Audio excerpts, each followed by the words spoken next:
So I'm dying to see the title card. Have you got that finished yet? I'm gonna finish it tonight after we're done recording. I have your pony finished. I haven't finished mine. Awesome. Is he totally awesome or is he lame? Like I am. I don't know. He's a pony. Well, ponies are awesome. Then he's awesome. That's good. We all know how much we enjoy listening to the super happy fun Jabbertron Tea Party with Kiki and Bones. Yeah. So we can start on whatever topic you feel like starting with. You start me off. I can't think of anything right now. My brain is fried.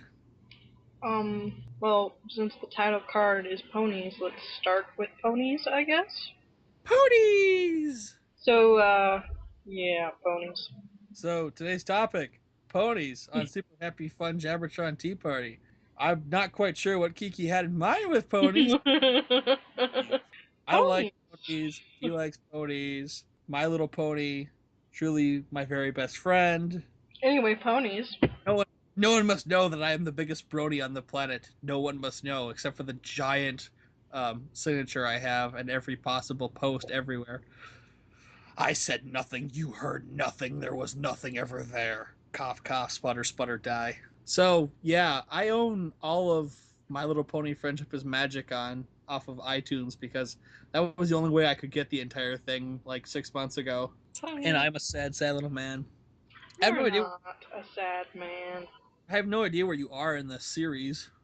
I think you said at some point, but right over my head.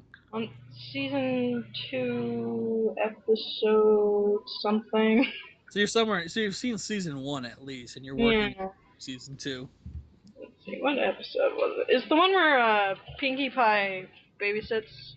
Oh God, the one where the cake, Mrs. Cupcake has babies or foals or whatever. I should say Mr. and Mrs. Cupcake. That's actually probably the coolest family in the entire show. They're hilarious because they're like Mr. and Mrs. Cupcake are Earth ponies, but their twin children are a Pegasus and a unicorn. Because reasons. Because they actually explain it away in the series. Like in the beginning, they're like Mr. Cupcake's like, my uncle twice removed on my mother's side was a unicorn, and Mrs. Cupcake is like, my great grandmother was a unicorn or was a Pegasus. Done, explained. Apparently, you can have inter subspecies marriages where those traits are expressed as recessive genes. It really blew my mind. Like they actually explained that, like, you can have families where like a brother is a Pegasus, but the sister is a unicorn. It's like, oh, okay, that explains so much about Twilight Sparkle's family. And then you just all unicorns? Kind of. I really shouldn't say much because I don't know if you're aware of the final 2 or 3 episodes of. I'm aware of them. I just haven't seen them yet. Cadence, the girl the pony that marries her older brother. The pink bitch. She's not a bitch. The actual Cadence is awesome. It's the whatever the changeling that's impersonating her that's the bitch. Which I have not seen that episode, but I've seen screenshots. Those look so cool. The changelings? Yes. Pretty much like dark ponies as far as I can tell. I don't have a real good understanding of pony lore, but it seems like they're pretty nasty business. But my question was, apparently alicorns, which are Pegasus with horn, are only exist. It appeared up until her. It appeared that they were only of the royal family. So it was, which made me assume that it had something to do with like royal blood. Yeah. Well, she's a princess, but the question is, that means that her family is in some way related to the royal family, which is like, apparently, from what I understand, Princess Celestia and Princess Luna are the last surviving children of the royal family. They've never. Doesn't Princess Celestia have a nephew? Yeah, but that's the whole thing. Supposedly, so they keep going on about how they're immortal ponies, right? Like they've never died. They've lived hundreds and thousands of years. But yet, never does it come up where, like, who in the family, like, apparently it wasn't their direct line. It was, like, uncle or an aunt that, like, like, brothers or sisters of their parents must have, continued the family line, but not the direct royal family line. Like, there are no direct descendants of the 2 ruling ponies, but there are other royal blood ponies that exist, except that there's only been one other non-direct royal lion pony that's been an alicorn, and that's Cadence, who's marrying the captain of the guard, and I can't remember his name, but Southern surfer accent. Oh god, what is his name? What is she? Her brother is something dashing. Oh. Like, but I can't think of his name. I feel like a big moron. Shining armor. Shining armor. I'm sorry. I remembered it being like a knight thing. And who the hell names their child Shining Armor? Um. Twilight Sparkle. Okay, I get. I'm Well, okay. Pinkie Pie. Was Pinkie Pie's actual name is Diane? yeah, it's not Pinkie Pie, but sometimes you go, why would they name them that when it's pretty much what their cutie mark is when they're not born with cutie marks? Yeah. Like, do they sometimes change their names after the fact? I don't think they do. That's the whole thing.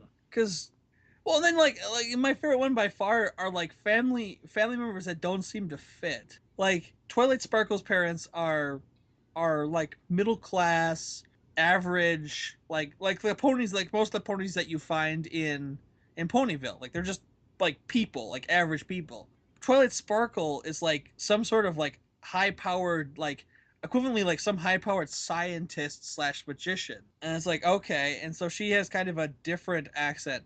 And then you have Rarity's parents who are literally like middle class tourist bumpkins. And I'm like, okay, something is not adding up here. Is it just that Twilight Sparkle likes to believe that she's high class? Because apparently her family is very much like middle class. I think with Rarity, she might just be putting on the voice.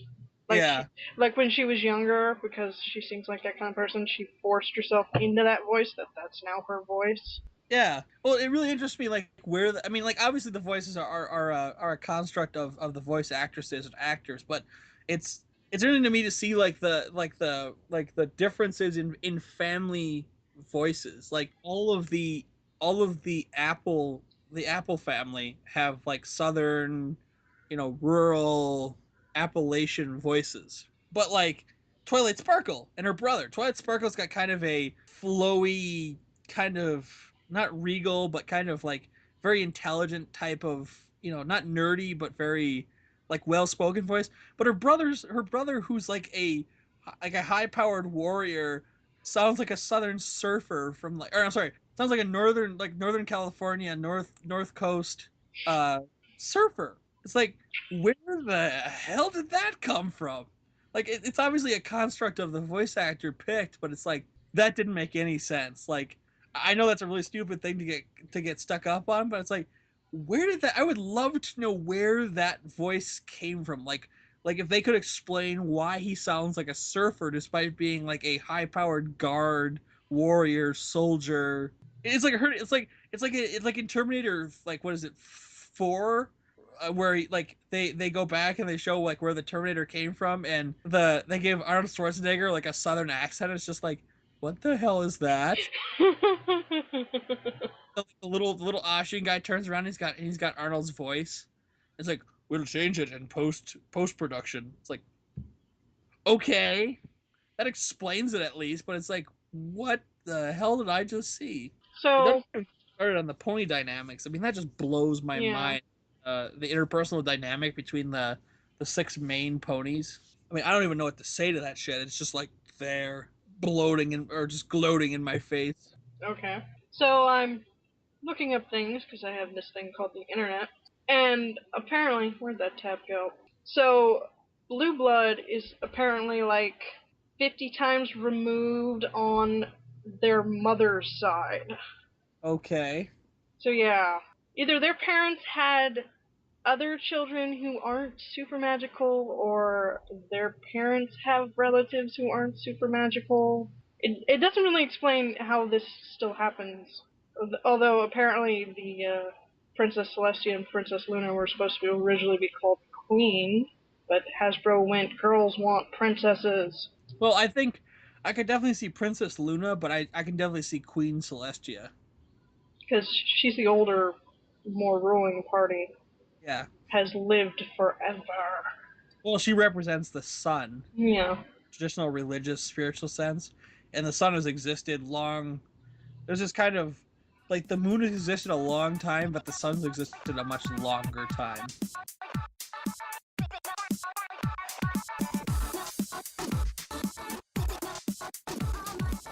And apparently Princess Candace, while supposed to be a princess, was not originally supposed to be a Pegasus unicorn. Yeah. Apparently Laura Frost was very surprised by that when the character appeared on the show, because she's no longer in charge of the show. Yeah, she's not the showrunner anymore. Yeah.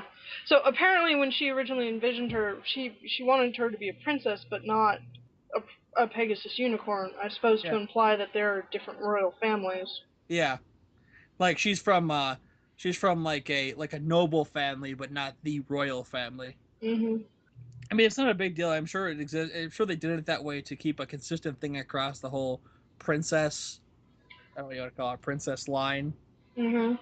What I'm really sad about is that the rap that Derpy has gotten on the show, or I guess I'm sorry, now she's Ditsy Doo because Derpy was offensive. Oh, they changed her name? Ditsy Doo, I think now. No. But why? Derpy is offensive to mentally handicapped people. Despite the fact that she was never mentally handicapped. She's clumsy. That's her whole shtick. That's she went from derpy hoofs to Ditsy Doo because her whole shtick is that she's the clumsy pony. She can't see straight, and so she runs into things. I never understood it. Like I grew up in like special ed classes and stuff, and I was like my friends would have laughed their asses off at this pony. Like I never saw the big deal. Like I see why people are like overly sensitive about like it's not fair to people who are developmentally challenged, but like I never saw it as like an affront to that. They weren't making fun of handicapped people. They were making fun of clumsy people. Well, her eyes don't appear to want to look in the same direction. Yes, that's the shtick. She's got wall eyes. Yeah. Um, from what I can see, she hasn't officially been changed to Dixie Doo yet, but apparently Pinkie Pie referred to her as that in an unaired song. Yep. Well, they changed her name in the if you watch the revised iTunes episode, they refer to her as Ditsy Doo. Ugh. Oh well, I still love the character. No, the character's great, but they've had to reduce her. They were originally gonna like put her in a whole bunch of stuff, like give her more speaking roles and stuff, but then there was this big backlash about her being offensive to developmentally challenged people, and so then they pulled way back because we can't offend people. That's not okay. I mean, I get it, it's a children's show, but it makes me sad because I never saw where they were coming with that. I mean, I get it, okay, people who are developmentally challenged sometimes do things that people are kind of like don't do that, you're causing a wreck, but that wasn't I never thought that was the thing. I thought she's clumsy. She's her eyes aren't right, they don't look in the right directions, and she's clumsy. She runs into things, she knocks things over. That's the joke. She's clumsy. I mean, I get it, like she can't see straight, so that's why she's ditzy, but like I never saw that as like what I'm stuck on is like to me it was never this whole thing about, hey, let's make fun of handicapped people. Let's make fun of clumsy people. Oh well. Yeah. So what's your favorite pony? Ugh. That's toughing. I mean, most of the time I would say Applejack. Well, everybody likes Applejack. Come on. Yeah. She's kind of too easy to love. I don't know. She's basically perfect. And the main girls, I mean, they're all awesome. Well, they all represent good, strong, I guess you'd call strong and positive female role models, despite being ponies. Well, still each having their own flaws. Yeah. Not actually perfect. I never said they were perfect. I just said that they're strong role models. I did not say that you said they were perfect, but sometimes I feel like people think role model means somebody perfect, somebody who can't do wrong. They're always like, oh, you're a role model, so don't do that. Though that's what it means to be a role model, is that you have to try to not do wrong things. That doesn't mean you have to stop being a person, though. You're allowed to make mistakes, but you're not supposed to make them publicly. That's why athletes constantly complain that they don't want to be role models. It's like, no, you signed up for it when you decided to be a professional athlete. there are a bunch of little kids who are into basketball or hockey or baseball that are looking to you. You're their hero. And so when you beat your wife, that does not reflect well on you. No, it does not. Or in the case of Tiger Woods, your wife beats you for sleeping Yeah. with other women. But Anyway, I back. digress. Yeah, back to ponies. I like ponies. I think my favorites I should say are split between equally between probably Twilight Sparkle, Pinkie Pie, and Derpy. Well, everybody loves Derpy. And those who don't are just plain silly. They're monsters. Monsters born from hate. Yes. I'd have to say my favorite Cutie Mark Crusader is probably Apple Bloom. Apple Bloom is I think everybody likes Apple Bloom. Scootaloo has a really interesting thing in that she's not directly related to any of the main ponies. But there's an obvious mentorship that should happen at some point with Rainbow Dash. Yeah. I mean, they've kind of been working towards it, but there needs to be this official, like, big brother, big sister moment with Rainbow Dash and Scootaloo. It'll probably be another one of those Rainbow Dash needs to learn a lesson episodes. Oh, But then, you know what I would really love? Like a little figurine of Aloysius. that would be awesome. I think I just butchered his name, but yeah. I think you're pretty close. Aloysius. Yeah, it's not something that I can easily say, but I would love that. It doesn't even have to do anything; just sit You know there and what be I would kill adorable. for? Mm, A Spike the Dragon hoodie. that would be adorable. I would wear that shit every day while I was out doing field work. I wouldn't even care what the other guys at school said. I would just be like, "Hey guys, what's up?" They'd just be like, "Oh my god, Bones, really?" Be like, "Yeah, I paid good money for this." Oh, ponies. Ponies. I didn't really think this through on what we would talk about, just that we would talk about ponies. Well, you usually get a couple good hours of material out of me at some point. Ponies. But you have to beat it out of me or not is always the question. I mean, my thing with My Little Pony has been that I like all the episodes, but only certain episodes do I want to watch repeatedly. Yeah, I can see that. I mean, some episodes really like they speak to me. I like them a lot, and some episodes I'm just like, that was a good episode, but it's not something I want to watch um again soon. I can't think of a good example of that, but like obviously the opening episodes and the closing episodes of each season are extremely well written, whereas some of the ones in the middle are kind of hit and miss. They're obviously um I don't know. I mean, like let's see here, like season one, um like obviously the one I really liked a lot is the winter wrap up episode. Yeah. I like that a lot. The song is good, the episode is good, but like the one with the pony history is really interesting, but it's not something I'm like, oh, I have to watch this again. I was just like, it's a good episode. It's got its merits, but it's not, doesn't sing to me. And then like the last two episodes that make up the end of season two, like there were like three amazing songs one after another in those episodes. I'm just like, oh my god, the Big Brother Best Friend Forever song is seriously one of my favorite songs of all time. I mean, I'm an only child, so I don't even know what that's like, but it made me wish that I had siblings.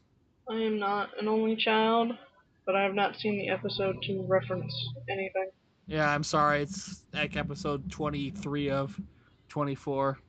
Yeah, I'm on like, what episode was that? Four. 13? Oh, you're at 13. Holy crap. Yeah, 13's the one with the babies. The adorable babies, Yeah, the Falls. whatever their names are. Yeah, I don't remember. They've all Um, pastry names. I think it's like pumpkin something, and uh, Pound cake and pumpkin cake. there you go. Cute. You're crazy. So crazy. Shut up. I do what I can. Um, yeah, I don't know what else I really want to say about the show. I like it a lot. I'm not like one of those super crazy people about it. Like, I like the show. I like the fandom in general.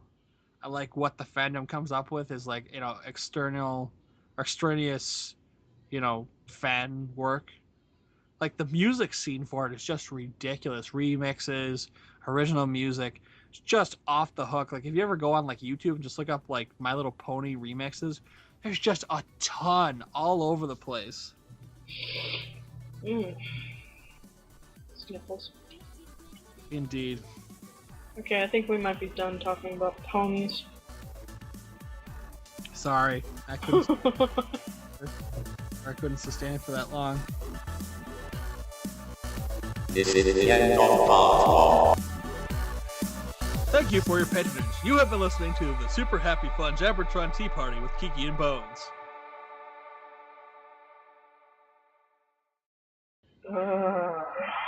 You alright over there? Yes. Are you sure? Yes. Are you sure you couldn't do with a frontal lobotomy? You know, we're quite good at those. But then I wouldn't be able to draw pretty things. Well, I think they were pretty, but I wouldn't actually be. Just be scribbles on the wall. In your own crayons. Mm-hmm. And I hate crayons, so no, that would be hell. You wouldn't know. You'd be lobotomized. Somewhere in the deep recesses of my soul, I would know. Mm-hmm. Trapped inside your own meat puppet body. I don't want to be a meat puppet. At least not while I'm still alive. So you want to become a zombie after you die? Well, I wouldn't care. I'd be a zombie. Continuing now with part 2. Colonel, it's the super happy fun Jabbertron Tea Party with Kiki and Bones and Metal Gear. So let's talk about magical girls. Yeah, so I watched the first 4 episodes of Madoka Magica on Blu-ray, and it got dark fast. Like, I could tell it was coming, but I was not prepared for episode 3. And somehow I managed to, as most of my friends have come to realize, go into it blind. So I was shocked to see that death happen. I was like, oh, okay, so she's already out of the show. That's one way to look at it, yes. I think it's the fact that it happened so early. Yeah, it shows you where the show is going. Yeah, no. Because there's slight hints of like, it's probably going to get really creepy fast. And it's like, oh god, she's not the main character, but she was important to the story, and now she is dead. She's Obi-Wan Kenobi. I don't know if that was obvious. No, she kind of is. No, she is. She's the archetypical teacher. Teacher has to die for the student to grow. And in this case, the student is going to be Madoka. What I'm really interested in is that everybody has a quote-unquote selfish wish to change reality or change fate. But so far, Madoka hasn't. What she's been wishing for is very much noble. And so I'm wondering if that's going to backfire on Kyuubi. Like, obviously, unlike you, I haven't seen the entire thing, but the fact that her wishes or her wants are very much altruistic is really going to be interesting, because I have this weird feeling that a wish made without a wish made without terms or conditions may be the thing that breaks the cycle. Also, I've come to figure out that I'm pretty sure that Kyuubi is Mistopheles. Well, that's to imply that he has dark intent. He's Mistopheles. He's the second prince of hell, lord of lies and broken promises. He doesn't break his promises. The girls get their wish. But that's what the meaning of the lord of lies and broken promises. Well, there's only one demon that's more powerful than Mistopheles, and that's Lucifer, the Lightbringer. Take for instance, wow, I suddenly can't say her name. Madoka or who? No, the one who died. Oh, Mommy Tome. Yeah, her wish, you can't get more selfish than wanting to live, but in our rights, anybody would make that wish. Yes, but see, that's the whole thing. Yeah, she wished for herself to live. She didn't think, well, crap, I have all that family dead with me too, and I'm gonna end up living alone and sad. Well, what I'm getting at is, so far of the 2 magical girls I've seen, their wishes have been selfish. Yes. Because the whole thing, my friends have made the argument. I was talking about it today with some friends, and they made the argument that I can't think of her friend, the blue-haired girl, made the wish for her male friend for his arm to be fixed, right?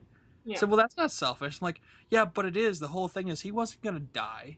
He was in no danger. His life was not forfeit. He could still do something with his life. The fact that he's depressed about the fact that he can't play music does not mean that he is forever out of reach of making music. It's also kind of selfish that she would have the gall to make such a life-changing Yeah. You thing on say, his, supposedly on his behalf. yeah, you're changing fate only because he's depressed about the fact that his hand isn't working. That's not to say that you couldn't quote unquote make music. My first thought was when he said I can never make music again. I said you can't make music with a violin. Oh, my drink is empty. There's nothing to say that he could not make music some other way. There are plenty of people who have made music with no limbs. Yes. Not impossible to make music without a musical instrument, just not the same kind of music. It can be just as beautiful, just as deep, just as thoughtful. And so I'm immediately going like when they're asking Modica about her wish is to be strong, to help people, and that to have an impact on the world, that people will remember her for doing something good. And I'm going, that's the kind of wish that tears the fabric of reality apart. Because you just wished for something. The wish to be powerful is selfish, but not necessarily in the way that she wants to be powerful. Her wish to be a magical girl is to be special and to have an impact on the world. And to want to be special is selfish, but not so selfish in the way that she's approaching it. She's inherently from a good family that gives a shit about her, and thus I have this strange feeling that she's gonna break the vicious cycle by the end of the show. I'm probably gonna be wrong. It's probably gonna end horribly, but I just have a weird feeling that she's gonna do something that's gonna completely turn the whole system on its head. Now, I really love the ending of the series, but I have to say the middle of it is also really great because it delves more into what it actually means to be a magical girl Yeah, and how the system works and whatnot. in that reality. Yeah, which Okay. Yep. is sad that you don't have those yet. I'm sorry they're expensive. I'm sorry that they're expensive. I am very sorry for that. And maybe depending on where my purchase tonight goes, if I can't get that to go through, I may be ordering the next part within the next couple days. I'm really just like ordering like one part per paycheck because it's just way too expensive to do it any other way. Well, since you only have 4 episodes to go off, what do you think's going to happen? I have my whole thing is I have this great hope that the series won't end horribly because there's that awesome figure that was at what is it like not Otakon, was it San Diego Comic Con? No, where was that they showed that figure of her and she looks like an angel and I'm like, I wonder. Like my whole basis on the fact that I'm willing to keep going despite it getting darker is that it looks like she's gonna do something amazing because I can't believe Now that I think about it, I probably shouldn't have linked you that. it's your fault. You spoiled the future. I kind of even if you hadn't, I would have had the same feeling. I just wouldn't have been as strong. I wouldn't have felt as strong about it that something good was gonna come out of her because I get this distinct feeling that everybody else has made these what you would call selfish wishes. She genuinely wants good. She wants to do good because good is what is inside of her kind of thing. Like she's not looking for something in return. That's what keeps coming back is when they ask her what her wish is going to be, and they're like, she's like, I just want to do this. They're like, well, you should get something out of it. She's like, well, maybe this is before mommy dies. She says, well, maybe. She's like, well, you should ask for a giant cake just because if we make it through this. And I'm going, she just really doesn't want anything. She's okay. She just wants to help. Like in the end, her entire goal, her entire thing of being caught in between is that she really just wants to help the world. And that kind of naive, childlike thought process is what will probably absolve her of sin in the end. But how do you feel about the other characters, even the ones you've only barely seen so far, like She's Homura? far I've seen Mommy Tome. I've seen the redheaded girl who hasn't been named yet, or they gave the QB says her name, but I don't remember what it is. We've seen the her blue haired friend, and we know about Madoka. Oh, and then there's the mysterious transfer student. Yeah, that's Hamura. Yeah, I have a strange feeling that the transfer student's like more aware was, the transfer student was trying to save her from a fate that she's doomed to go through, and you get the feeling that Madoka is not, she's kind of innocent and soft, but she's not completely unaware of the fact that, especially after like the third and fourth episode, she's not unaware of the horribleness of what they're doing, but yet she's still not repulsed in such a way that she still won't try to help people. That's what blows my mind. Like she sees the popular girl with the witch's kiss on her throat, and she goes with her to try to help her. And even though she's basically screwed, she still goes for it anyway. Before her friend shows up and kicks everyone's butt. You just talked about her. I'm sorry. What are your opinions on how do you say it? Sayaka? The blue-haired girl. I think it's Sayaka. Yeah. I have a strange feeling that basically everybody's fated to a horrible death, but I'm really curious to know how they're gonna go. Like they've already made it clear that basically your only fate after making your wish is that you're eventually gonna die horribly. There's no good outcome, which is where I think Monica is the exception. I think she's gonna do something that's going to upset the balance of the whole.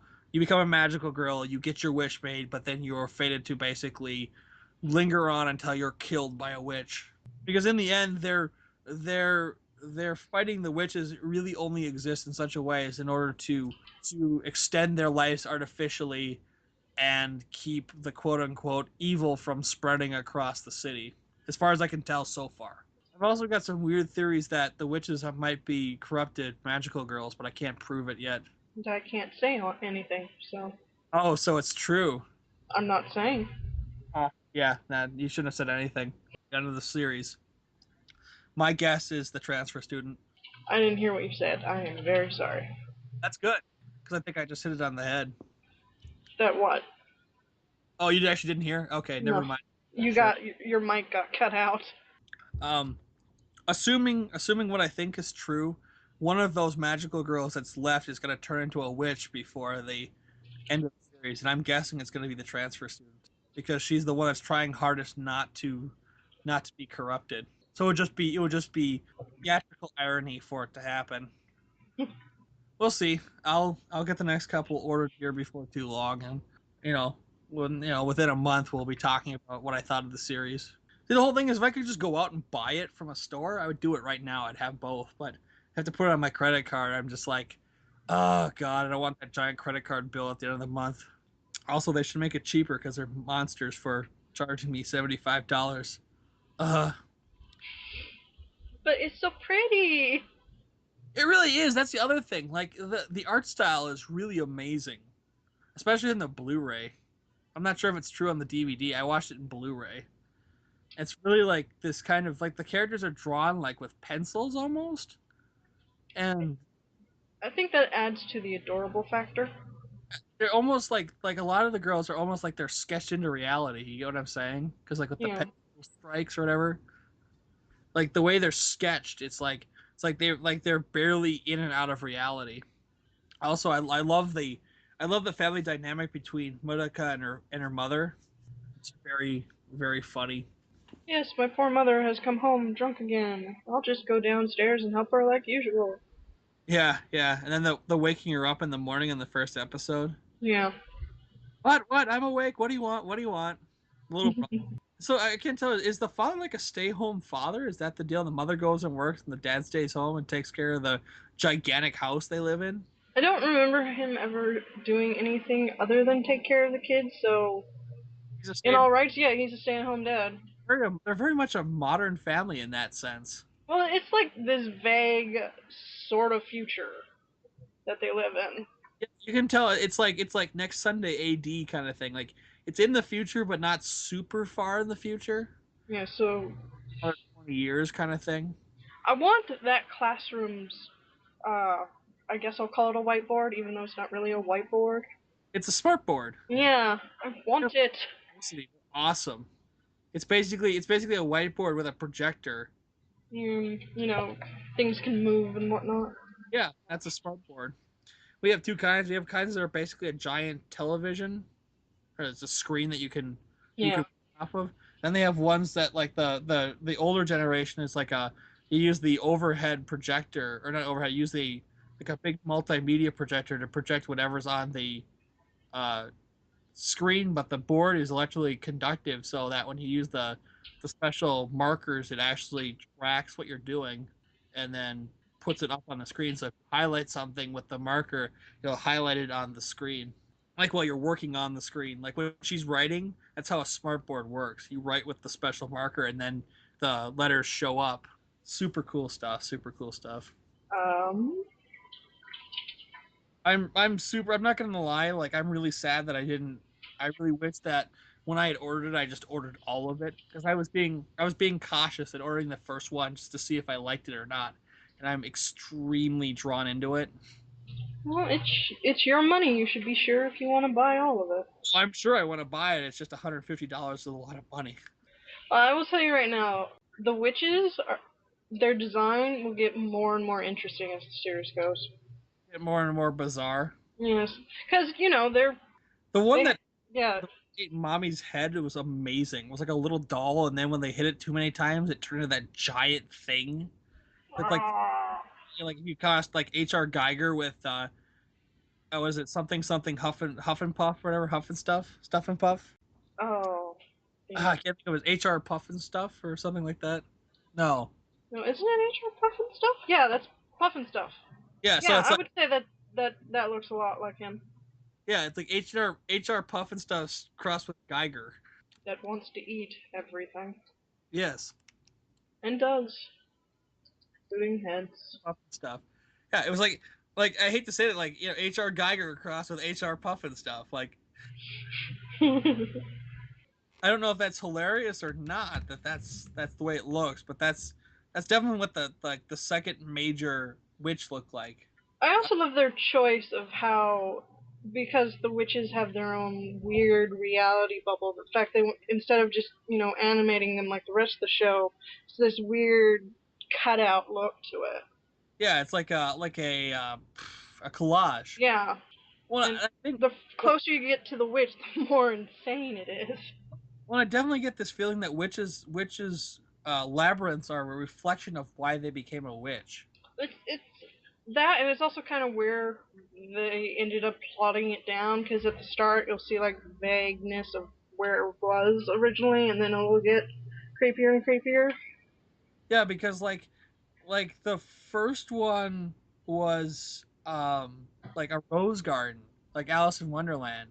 The second one was like a cake shop, and then the one I saw in episode 4 was like it ended up like a carousel, like a screwed up religious, like there were like dummies with like that were like dummy Jesuses almost, Yeah. and then a carousel going around the outside, and it's like screwed up like religious, like if you cross like a church service with like circus music. And that, I think that's what really disturbs me most, is like it's not that the show is dark. Like the show is obviously becoming very dark. I knew that was coming just because of the way, like, make a contract with me and everything will be okay. I'm going, yeah, no, buddy, I'm not making a contract with you. Anytime some little dude comes to you and goes, make a contract and everything will be better and you'll get your greatest wish, I'm going, yeah, Mistopheles, there's one thing, I don't actually make deals with the devil.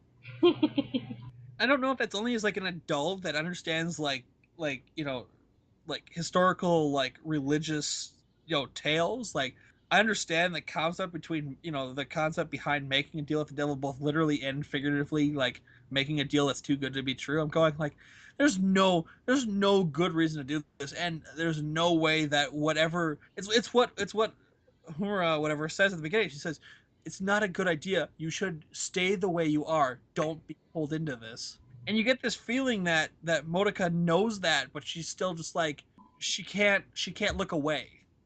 Especially now that they've been made aware of it. Yeah, that's the whole thing. Like now she can see it, even though she doesn't want to be a part of it. She can still see it. Which is what I think is really interesting. Is despite the fact that's almost like QB's way of pulling her in, even if she says no. You can't look away forever. Yeah. You'll be pulled back in, and you'll be forced to make a decision: either die in the labyrinth, say yes to his contract, and have the power to get yourself out. But now you're basically indebted to do this until the day you're destroyed. Cute anime about magical girls. Definitely not Cardcaptor Sakura. This is the end of part 2. Jim, I just want you to know, you have been listening to the super happy, fun Jabbertron Tea Party with Kiki and Bones. One more. I don't know. Oh, you just have to say the title. Bones. What? Do it when I'm not talking. Oh, okay. Continuing now with part 3. You feel lucky, punk? Well, do ya? It must be the super happy fun Jabbertron Tea Party with Kiki and Bones. That was a cute anime about magical girls. There was literally almost no dark crap in it. There was a little stuff near the end, but it was pretty much just her dealing with the fact that she was living in Clow Reed's shadow. I suppose that would kind of suck. Kiki's like, what the hell is that show? I've never watched that show before. No, I have. I only know the dub version, so I didn't watch a lot of it. Version is a massacre of what was a 70-some episode series, basically about all forms of love and Well, how they can be acceptable. like I Ex- said before, it got over here in the Dark Ages. except the teacher and the student. There's no good way to paint that is okay. We're talking about an elementary school teacher in his 30s who's fallen in love with a 10-year-old girl. There's no way that will ever be acceptable.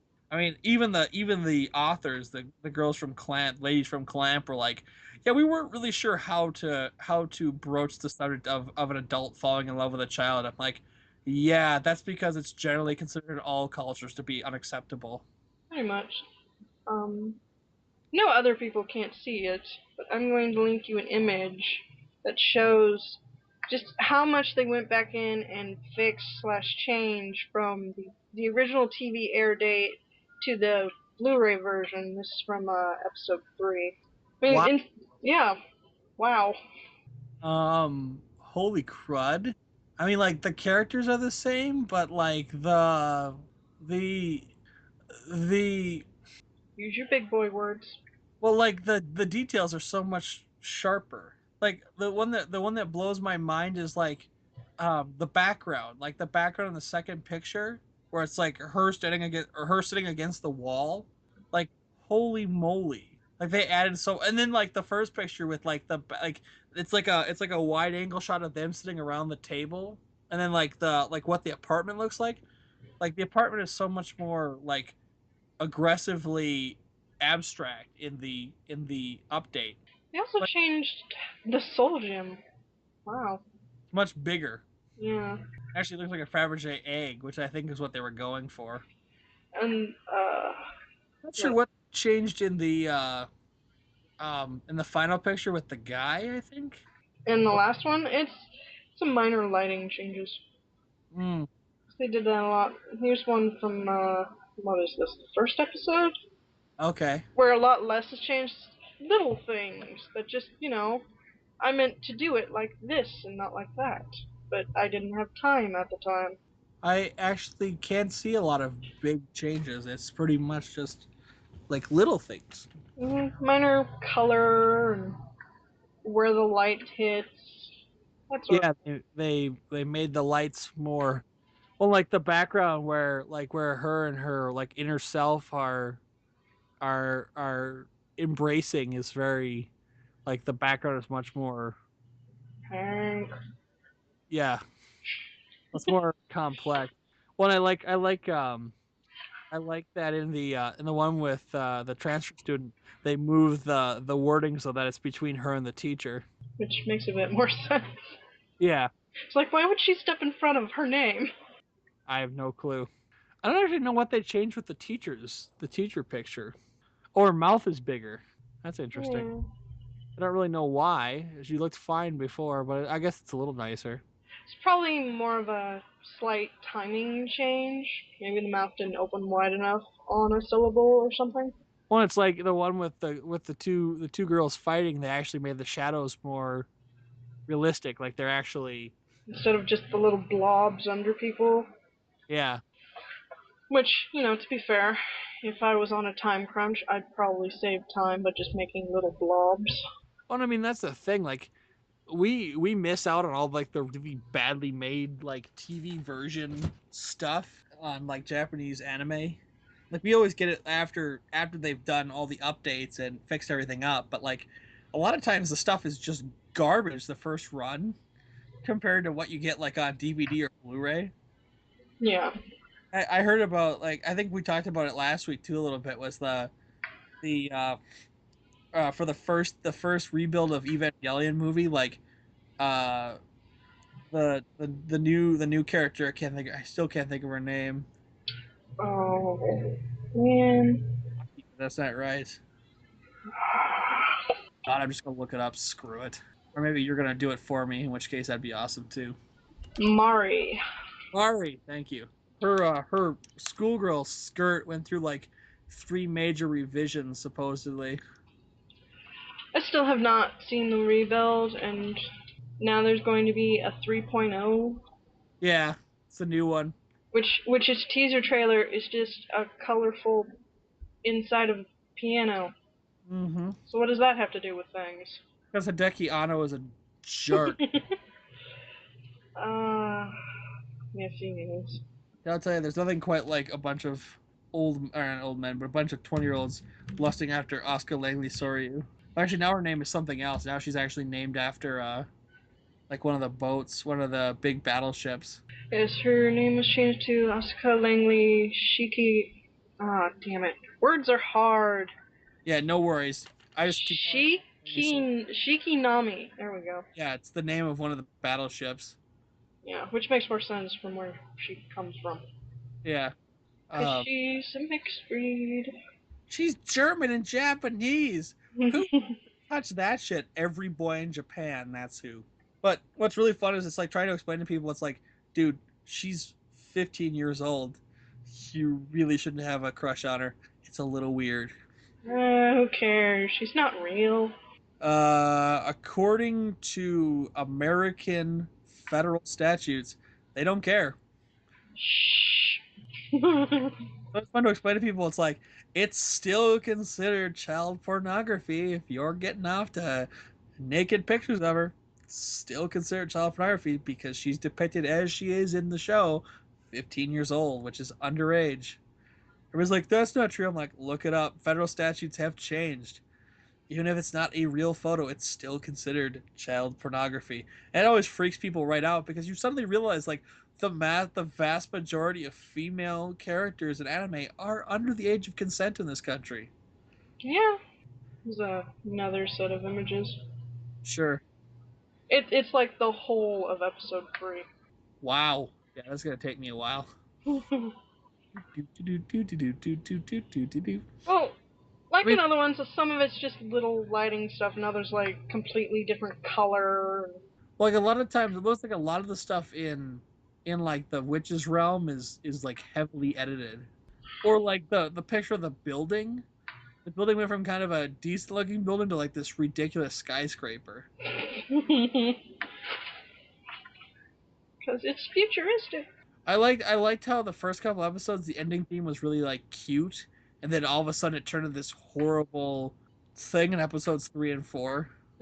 Like, we're not lying to you anymore. This show is dark. Yeah, yeah, Because I remember when I first saw the opening sequence before I even saw the show, I'm like, oh, it's gonna be another one of those super cute, you know. yeah. And it's a lie. It's a deconstruction of the genre. Yeah. It's It's what it's what if you were looking for the one that didn't go like was a little dark but not as dark as that, lyrical magical girl Nahona is like if you cross DBZ with like Cardcaptor Sakura.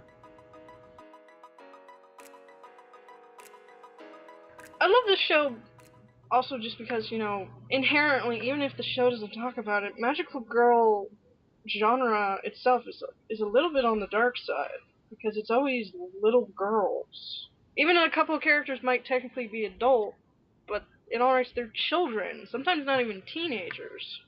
That's why I love the logical progression of Nahona. Because, like, in the first show, they're, like, in, I think, like, the 6th grade. In the second season, they're in the 8th grade. And by the time they get to Strikers, the original set of characters are adults leading a unit of magical girls that are full of teenagers. So it turns into like a Super Sentai show. So you have like Nahona and I can't think of her friend. Oh God, I feel like an idiot. I love the show and I can't think of the blonde haired girl. Um, Uh, I'm such a loser. I cannot remember the names of characters. Fate, Testarossa. They're a couple. They're a couple in the third season. You know, they are a consensual romantic couple. And it is the most amazing thing ever. It's absolutely hilarious to see what happens when magical girls don't lose their powers as adults. Like a logical progression of what happens when you start as a child prodigy of like prodigy at of a skill, and then you continue to have the skill as an adult, and so your skills continue to increase to a point where you're literally a walking a walking weapon. Like they talk about the fact that these two girls who are like literally at this point in their like mid 20s, they're like a little younger than I am, like 22, 23, and they're like walking weapons. Like they can blow like whole city blocks away with like one swipe of their hands. Sorry, that was a really weird offside thing, but like it's a hilarious progression of like, when a 12-year-old girl takes a staff and fires a giant beam of light that wipes out an entire skyscraper, you're going, that's pretty nasty.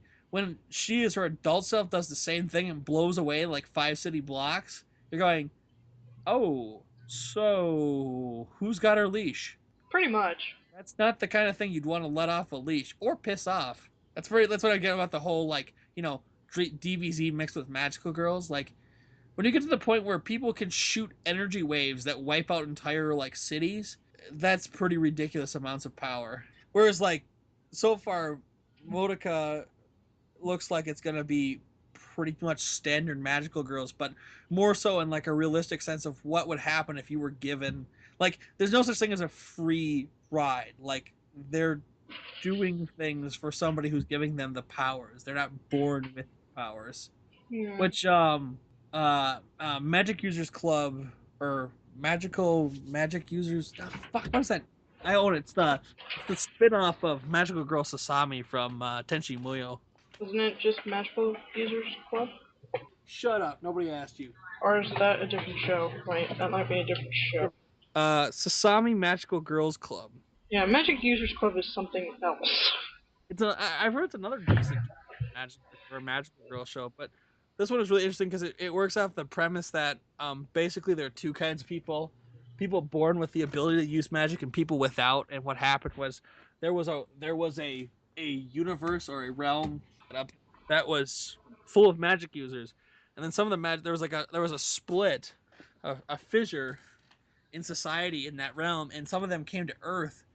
And like in this case, the main character Sasami's father was like a high level magic user, and he doesn't use magic anymore, but it's genetically passed on to his daughter, and so she's just like ridiculously powerful magic user, and she pulls on a whole different like they're all pulling on the same like type of energy pool to feel their magic, but like she pulls on a whole different, she's not pulling from the same place, so she's able to do things that like normal normal users could never even begin to dream of doing. Interesting show. It's very cutesy. Well, they're all cutesy. Yeah. They're magical girls. Girls. Cute. I'm trying to think of what other magical girl animes I've watched. I think that's pretty much it. I'm looking at my giant wall of anime and I'm like, I don't really see anything else that calls out as like magical girl anime. Oh, I mean, like I'm really sad that I wasn't I well, there was no way I was going to end up buying the entire series of Modica at the price that they want for it because I couldn't have found that it's actually on sale for 75. It's normally 100. The reason why I haven't been able to, you remember like earlier this week when I was talking about the fact that I bought into the frequent buyers club, but I couldn't figure out why like nothing was on sale or I couldn't use my discount or anything because most of the new stuff is automatically on special and is cut down in price. So that's why I can't get an additional 10% off because it's supposed to be $100, not 75. Well, I assume you watched it dubbed. Oh yeah, no, definitely. Did you even listen to the sub part, or? Nope, not at all. Okay, so going purely based on the fact that you only know those voices, what would you say about the dub? No, I was lying. I actually listened to the sub for one episode just so I get a. You laugh. I'm such a jerk. I like the English voices. There's some voices that are a little seem a little off, but I felt like it was well cast. The little girls sound like little girls. The mother sounds like a mother. The father sounds like a father. Little brother sounds like a 2 or 3 year old little brother. The teacher sounds like like a lot of teachers I run into. The humor is really there in the English. Like it's really quirky humor. Like the first time you meet the teacher, their homeroom teacher, and she's talking about eggs, sunny side up or sunny side down. You're going, yeah, wow, she's a complete side character. She has nothing to do with the main series so far, and she's got really interesting thoughts. And then she looks at the one boy in the class and goes, "And what's your opinion, Kiki?" And he's like, I sunny side up or sunny side down. I don't care. It's all good." She's like, "Right answer." Um, yeah, it's I like the dub. I'm not like superiorly impressed, but I'm not unimpressed either, and I'm not disappointed. Um, I definitely don't feel like it's one of those animes like where they did a really bad job, but I definitely get the feeling that Aniplex, the company that licensed it in this country and also um published it in Japan, is still kind of playing with the idea of dubbing stuff because like I know the other thing they dubbed that I haven't seen yet is Durarara, and I want to see it, but I don't have a lot of money, so I haven't bought it yet. I suck. I know. Moving on. I haven't even finished that show. I watched the first episode when it was coming out. I was just like that, like the episode 0, and I was just like, what is this? I have a strange feeling that if I watch it in English, it'll be much easier to digest. I like the premise. I just couldn't get into it. Yeah, I'm not really sure. I did enjoy the fact that they were good in the show. They were good in Modica. They were good about subtitling signs in Japanese. I hate when shows don't do that. It's super annoying. You're like, what are they looking at? So like they'll stare at a sign for like 5 seconds. You're like, there's a joke there, but I don't know what it is because I can't read Japanese. I also watched this week. I also finally watched Tokyo Godfathers, which is a really good show. Yes, it is. Well, movie. Oh, movie. Sorry. Still, it's very good. Yeah. It's probably one of my new favorite movies to watch around Christmas or whenever the hell I feel like it. Great. It's a great Christmas movie. I suppose we could talk about that for Ridiculous. a while. What? The movie. Well, I mean, like in general, like I've now watched like 3 or 4 of his movies. I've watched Paranoia Agent. He's just a ridiculous writer slash director. It's just his movies are ridiculously well written. They have heart, they have depth, they have soul. You know what I'm saying? Like there's a being there. There's a living, moving creature that is a movie. It's a lot like Hayao Miyazaki films. Like there's a whole moving world around you. It's not just some characters, walking to and from school kind of thing. That's a really weird example, but like, you watch some shows and you're just like, wow, these are characters in a vacuum. Quite a few shows are like that. It's like they barely interact with anyone else, and most of the time you don't even ever see their parents. Yeah. Well, like Tokyo Godfathers, like you realize that these bums have lives, they have families that they've left behind. And new ones they've made. Yeah. And the main girl is absolutely hilarious because you realize that basically she's been living on the street for the last 6 months over a misunderstanding. Well, a misunderstanding that led her to attack her father, but yes, a misunderstanding that he has apologized for. The thing is, you see it every time she comes across her parents. She freaks out like, she can't admit that she made a mistake, and she's afraid that they won't forgive her. But it's obvious that they've long since forgiven her for her outburst because she is a child, and they understand the concept that she acted rashly and very likely stupidly, but you know and you get this feeling that she's a better person for having lived on the street. Like they do this whole thing where when they show her in the past having stabbed her father, she's this kind of fat, pampered, you know, Whiny little kid. yeah. And then when you see her as a bum on the street, she's very much like she's much more worldly. She's much more, you know, she's visibly upset by the fact of what she's done, whereas she had no remorse when she did it. And you like when you see her on the train, and her and the father's in the next train over, on the next track over, and they see each other through the window, and you can tell he's calling somebody, and you suddenly realize he's calling her mother to say, "Oh my God, I've seen her daughter." Yeah. Well, it's very much like she's not ready to be forgiven because she doesn't feel like she suffered enough for what Yeah. she's done. Well, she doesn't know how to come back and say she's sorry. Like she wants to really badly, but she just can't. She can't find the courage to tell her father that she's sorry for what she did. And then, of course, Kyoko is a very, very adorable baby. Oh yes, yes.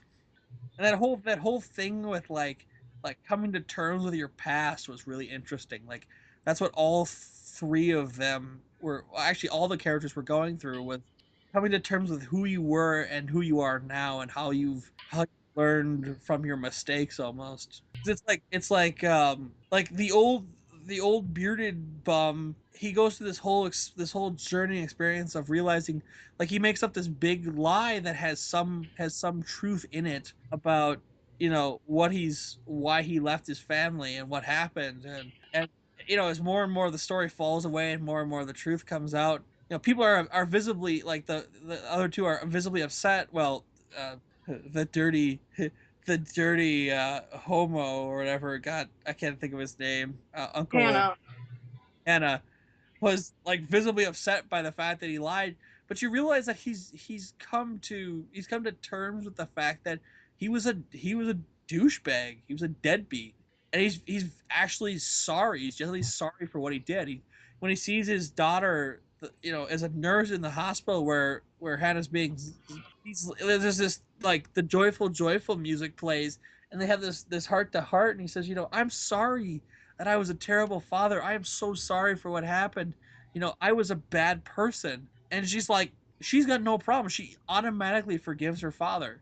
There's no question in her mind that he made a mistake, and that she can see it in his face that he's genuinely sorry about what he did. And he says, he's like, "I could never be a father to you." She's like, "It doesn't matter. Here's my number. Give me a call sometime." And you generally have this hope as you watch the show, and you find out he's got the winning lottery ticket, that his life will turn around, that all their lives will turn around at the end. And then you have Hana, who, like, I honestly don't understand what happened. Like, he couldn't, I guess I should say, couldn't deal Well, with the fact that his lover had died. well, you gotta say she, because technically Hannah's a. While Transgender. being a man, she wants to be a woman. So, it's not just that the lover died. It's also she's ashamed of the outbursts she had at her old job. Well, what's so hilarious is when she talks to the dead mother or whatever, she's like, "Oh, we a little bit of money took care of that right away. You could have come back anytime." And it's just this, like, your families generally will forgive you for your mistakes. Like, your blood is thicker than water. Is kind of like that's what I was getting out of it, was like, although theoretically, like in her case, like the people that she worked with were not her real family. They were her family, and they did forgive her. Like the dead mother, the owner of the bar, said, like, "We took care of it that night. It was no big deal." It was just very much like it was never a big deal, and it's unfortunate. Like, you get this feeling that it was unfortunate that she felt like it was a big deal, because the woman that owned the bar was just like, "Yeah, we took care of that. That was not a big deal. It's like, you could have come back anytime." That's the theme of the film is kind of a mixture of just because you did something wrong doesn't mean you have to run away from it. Slash, Yeah, people who are truly your family are going to forgive you if you care enough. yeah. As long as you're not unrepentant for what you've done, your family will forgive you for your mistakes. It might give you shit for a little while, but That's another part of being family. I'll never forget. I never forget. Like the last time I was in a car accident, my parents just ran me ragged for a week about it, and then I went to them and I was bawling my eyes out. I'm like, I'm a failure. I'm so sorry that I did this. You know, what had happened is I'd fallen asleep at the wheel and I rear-ended a girl. It was completely my fault. I had been suffering from a lack of sleep from going to school and going to work, and it was completely my fault. And I never made any statement, and I just got hammered by everybody over it about what a horrible person I was and how I should have, I should have been getting sleep, and why wasn't I getting sleep? And I'm like, I'm trying to do too much stuff, and it's the old story. You spread yourself too thin. And I literally went to my parents, bawling my eyes out, like, what do I have to do to earn your forgiveness? I can't take this anymore. You're killing me. And then my parents are like, we were just giving you shit. We're sorry that I actually hurt your feelings. And I'm like, man, I thought you guys absolutely hated me for this mistake because, obviously, like at that point, I was still like, that was a couple of years ago, and I was still on like their insurance, and so their insurance was going to go up because I made a mistake, and they had to pay for the car repairs, and it's real stupid stuff. That's how life works. I've learned the hard way, you might say. But yeah, no, I wanted to bring that up because I thought that show was really good. I also have been watching Steel Angel Karumi. I'm on like the third of 7 discs, but it's interesting. That's the one with the pink-haired girl and the guy fell on her and actually kissed her, and that how somebody brought her to life. Because he's a Japanese mystic, and they needed the power. They needed the spiritual power of a mystic to awaken the Mark II, um, like power cores. Because he's an actual mystic, not a very well trained one, but he is a mystic. He has the power to do it, and so when he kisses her, he transfers some of his mystical power into her, and she wakes up. It's a cool show. It's really weird. It's like takes place, I think, like post Meiji era, but not modern Japan. It's like it looks like 1920s or maybe 1910s. So, Really, somewhere in the early 1900s, okay. yeah. Sorry, it's like after the Meiji era, like obviously like modern world, but it's not like it's like it's long after like samurais and stuff have left the scene, but it's before the onset of like World War II. Like I'm guessing like maybe during World War One, maybe pre World War One. Can't be sure what. I think they've given the date, but I don't remember. But it's just a what's really fun is that it's 40 episodes, but they're 15-minute long episodes. Because you hounded me to watch Modica so that we could talk about it. Yes, well, I thought there would be more things to say about 4 episodes. It's pretty, yeah. I don't know what else to say about it. It's very pretty, well written. That was really cool. I can't be sure of what they were going for, but it's. This is the end of part 3. You have angered Krull. You have angered him by listening to the super happy fun Jabbertron tea party with Kiki and Bones.